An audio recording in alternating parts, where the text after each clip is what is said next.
This is the story of how I fell in love with bookbinding.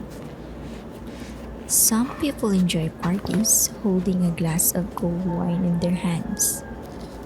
Others find solace chilling at the top of a mountain, engaging in warm conversation with friends.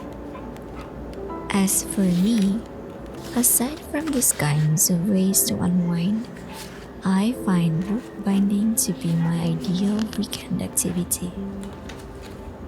Way back 1995, I grew up in a family residing in the provincial side of the Queen City of the South. I can still recall the calming air rushing against my skin, providing a sense of rest and tranquility. In our place, as I remember, it was abundant with different kinds of fruits and vegetables. My Lola Pining, a gardening enthusiast, and my Lolo Arsing, her ever-supportive partner, built and maintained the garden together. It was always refreshing and fun to be surrounded by a variety of plants. For some reason, these numerous trees added some fun to my childhood. We had mangoes, tomato, jackfruit, siniguelas, atis, and what do you call that fruit gives you purple tongue again? Oh yeah, it's lumboy, my mama's favorite fruit. The tallest tree I ever climbed was what we called a santol. Santol or cotton fruit, it's a tree that bears fruits which taste sour at first bite, but the seed is coated with sugary flavor.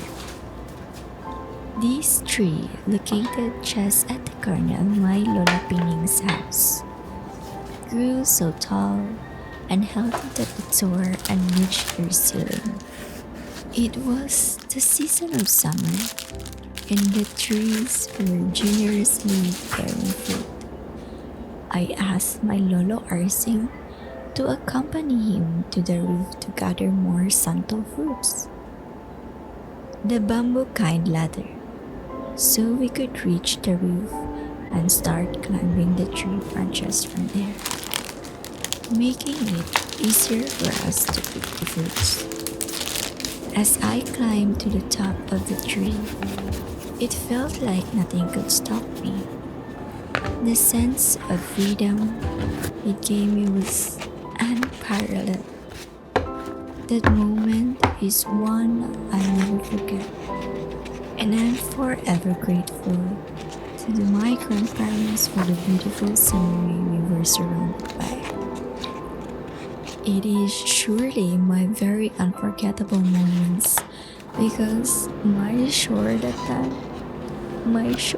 yes, tore as I climbed down the tree. Luckily, my Lolo Arsing caught me, but the fruits he was carrying rolled down our roof. And so my mama tita came out to check what had happened, and she saw me smiling with my shorts torn apart. I remember times when we didn't have much money and could barely afford chicken meat.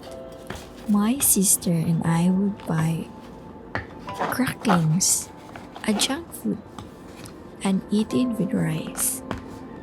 If not junk food, we had it with Milo.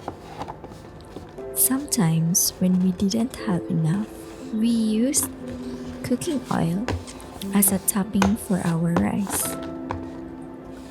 We could afford eggs, but having these kinds of experience was truly childhood experience unlocked.